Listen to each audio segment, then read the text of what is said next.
et bienvenue sur notre chaîne consacrée à la littérature jeunesse. Je suis Charlène. Je suis Magali. Et aujourd'hui, nous vous donnons 14 conseils pour donner le goût de la lecture à vos enfants.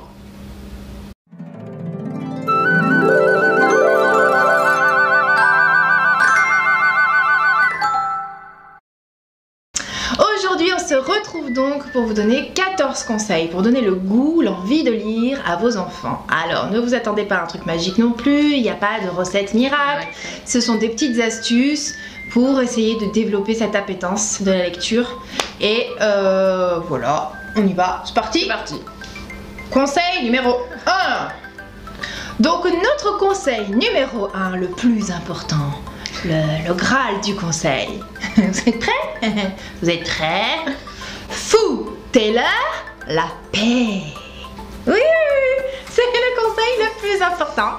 La lecture, ça doit être un plaisir. Si vous les forcez, si vous leur dites mets-toi dans un coin, prends un livre, lis, mais vous allez les dégoûter à vie. Donc, premier conseil, le plus important, foutez-leur la paix. Conseil numéro 2. Pour ne pas les dégoûter, il faut choisir des livres adaptés à leurs âges et surtout aussi à leur goût. Il faut les laisser choisir s'il a envie de lire de la BD, du roman. Il lit de la BD. Exactement. C'est quoi le problème avec la BD? On le laisse choisir. La BD. Tout en faisant quand même attention au manga. Oui, alors petit aparté sur les mangas. Oui. Effectivement, il faut que les enfants choisissent les livres qu'ils ont envie de lire, mais surveillez quand même un peu les mangas parce qu'on a tendance à pas trop vérifier les mangas pensant que c'est pour les enfants. Erreur fatale. Plus on avance dans les tomes, moins il y a de tissu. Hein? Oui. Voilà, il y a des mangas pour adultes qui sont absolument pas conseillés pour les enfants. Donc si vous choisissez des mangas avec votre enfant, mais vous jetez un petit coup d'œil quand même. Vous demandez à votre bibliothécaire ou au libraire de vous conseiller, savoir les âges, voilà, parce que souvent ça se frotte avec pas beaucoup de tissu, donc... Non, ça peut paraître enfantin et puis après ça l'est du tout. Ou très violent. Oui aussi. Voilà, donc juste méfiance avec les mangas. Voilà. Conseil numéro 3. Il n'y a pas de petite lecture. Non, votre enfant ne va pas lire Proust à 10 ans, mais c'est normal, hein. Donc il peut lire de la BD, comme on vient de le dire, des magazines. Ah tiens, on n'a pas pensé à en prendre d'ailleurs, il faudrait qu'on en prenne un petit peu. Il faut qu'il lise ce qu'il aime, ce qui l'intéresse, donc ça peut être du documentaire. Non, il n'y a pas que les romans dans la vie, voilà, il y a plein d'autres lectures. Ça reste de la lecture. Voilà. Oubliez le roman de 300 pages, Moby Dick et compagnie, il faut leur proposer des choses adaptées qui leur plaisent, à leur goût et à leur âge. Conseil numéro 4.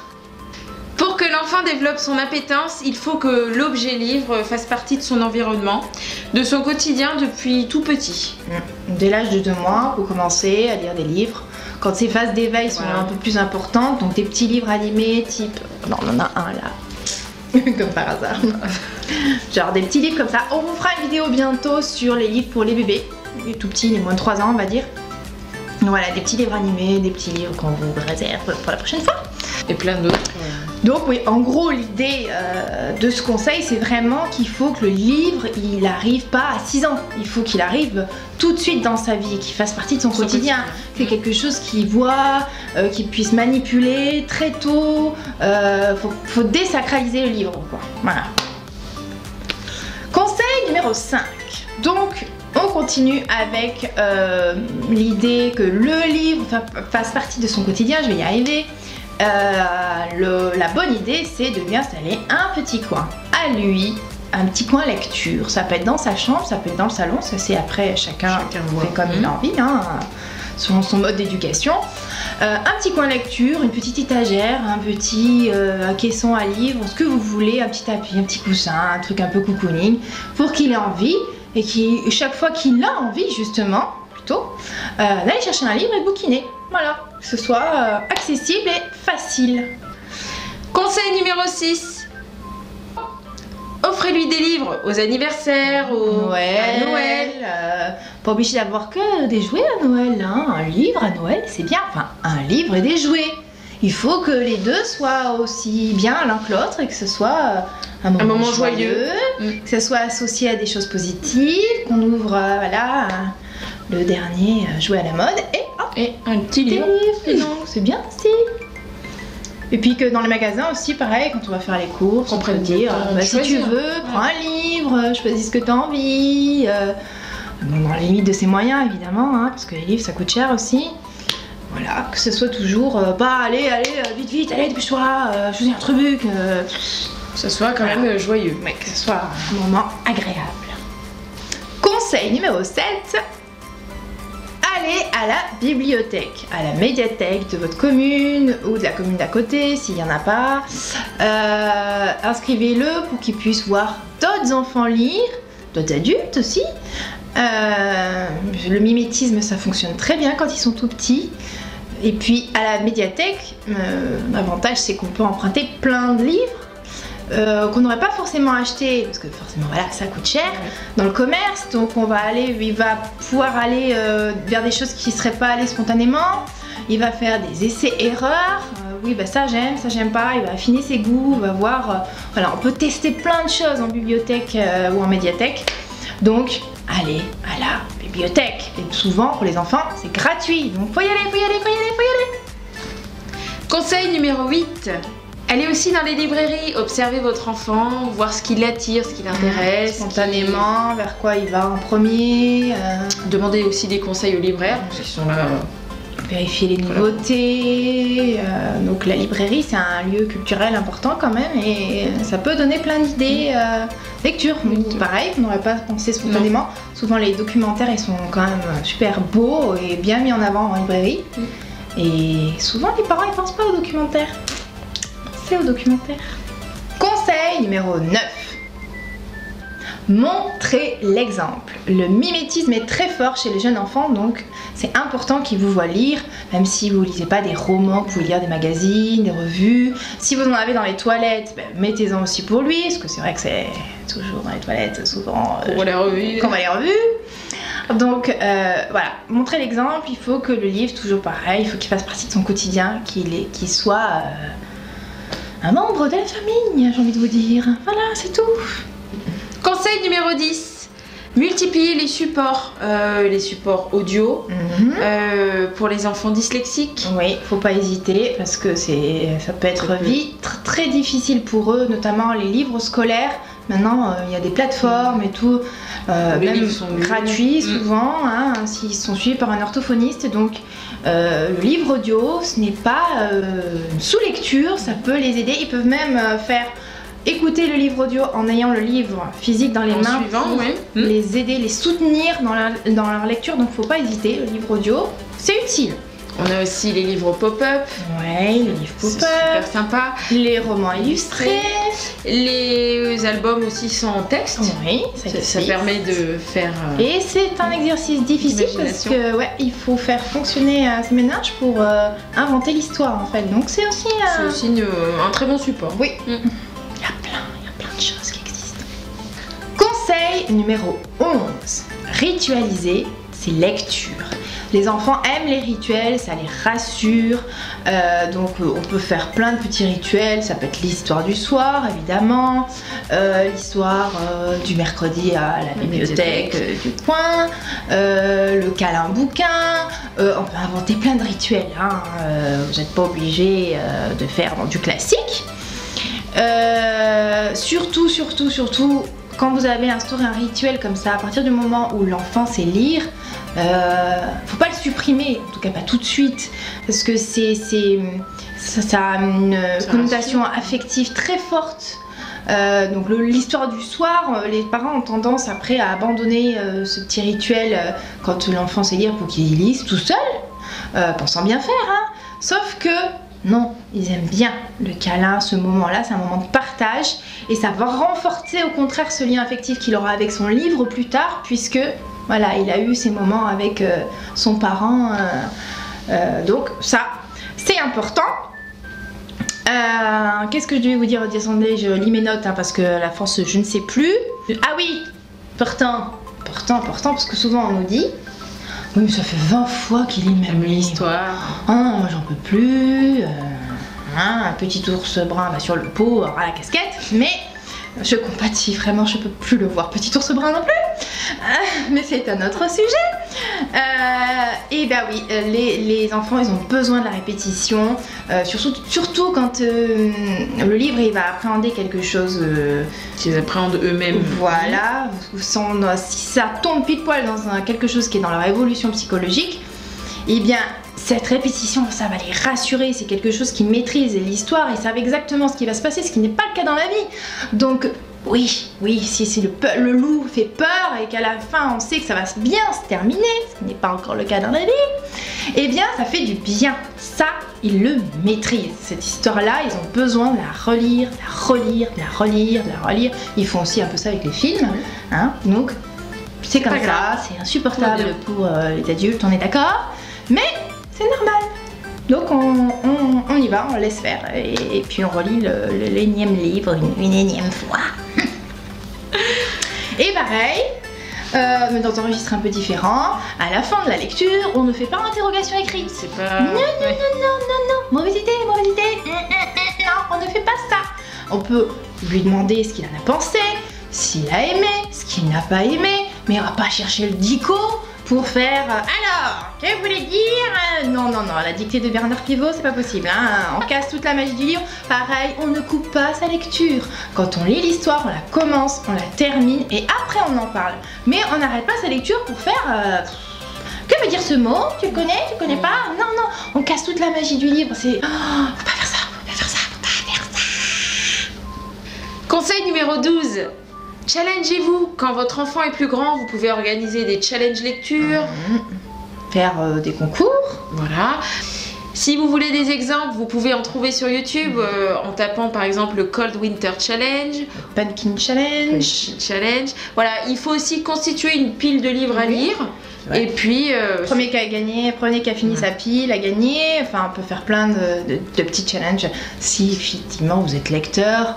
Et vous pouvez puis faire... Faut s'amuser. Conseil numéro 13.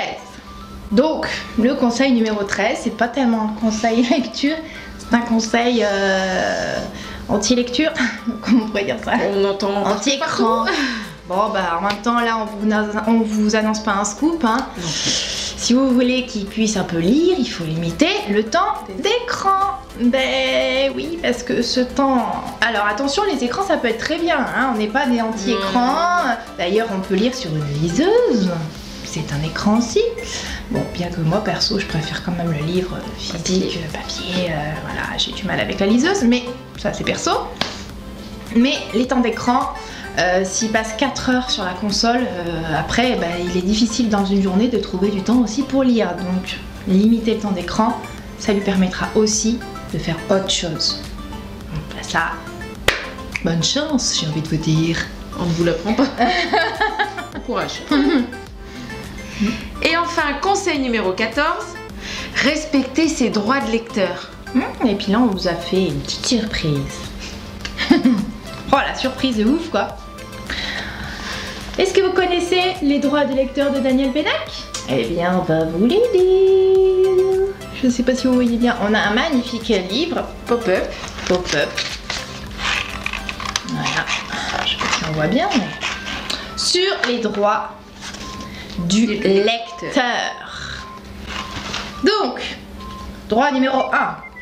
Le droit de ne pas lire. Le droit numéro 2, c'est le droit de sauter des pages. Oui. Droit numéro 3, le droit de ne pas finir un livre. C'est pas grave. Droit numéro 4, le droit de relire. Le droit numéro 5, le droit de lire n'importe quoi. Marrant, ça on en a parlé, non? Le droit numéro 6, le droit au bovarisme. Le droit numéro 7, le droit de lire n'importe où. Même aux toilettes. On en revient toujours aux toilettes. Toujours. Le droit numéro 8, le droit de graviller. Le droit numéro 9, le droit de lire à haute voix. Est-ce que c'est bien ça? Et le droit numéro 10, le droit de se taire. Alors, on va vous en lire un. Qui est le droit de ne pas finir un livre. Parce que ça, les parents, hein, vous avez quand même tendance à demander à l'enfant de finir absolument un livre. Eh bien non, ils ont le droit. Bon, sauf quand c'est pour l'école, évidemment. Hein. Là, ils ont totalement le choix, mais bon. Sinon, on a le droit de pas finir. Donc, Daniel Pénac nous dit 2 bonnes raisons de ne pas finir un livre. Premièrement, c'est un mauvais livre, plein d'idées toutes faites et que tu as l'impression d'avoir déjà lu 10 fois. Jette-le. Deuxièmement, c'est un très beau roman, mais tu sens que pour l'instant, il est trop difficile pour toi. Range-le dans ta bibliothèque et attends d'arriver à sa hauteur. Le bon vin vieillit dans notre cave. Les bons livres attendent que nous vieillissons. Et on termine là-dessus. Et voilà, notre vidéo est maintenant terminée. On espère qu'elle vous aura plu. En attendant, n'hésitez pas à liker, commenter et à vous abonner. Abonnez-vous. Bonjour à tous. Il n'y a pas de poussière sur l'objectif? Si. Alors c'est pas de l'ASMR qu'on fait. Hein. Bonsoir. S'il a envie de lire de la BD, il lit de la BD, de l'album, du roman, tout en faisant quand même attention au manga. Ouais. Parce que les japonais... sont pas branchés que sur le riz, hein. Non, alors vas-y, on recommence. Tout.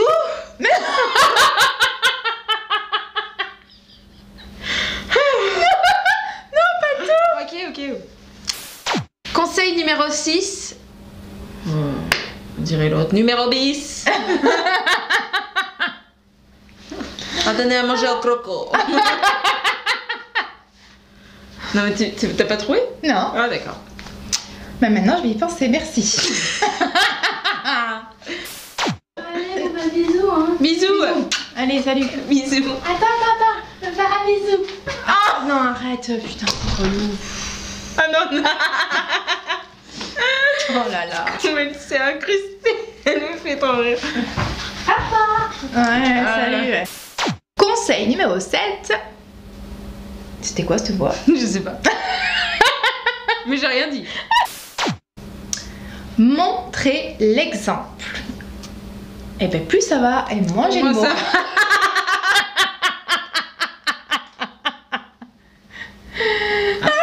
Montrez l'exemple. Plus de son, plus d'image. Allez, c'est parti.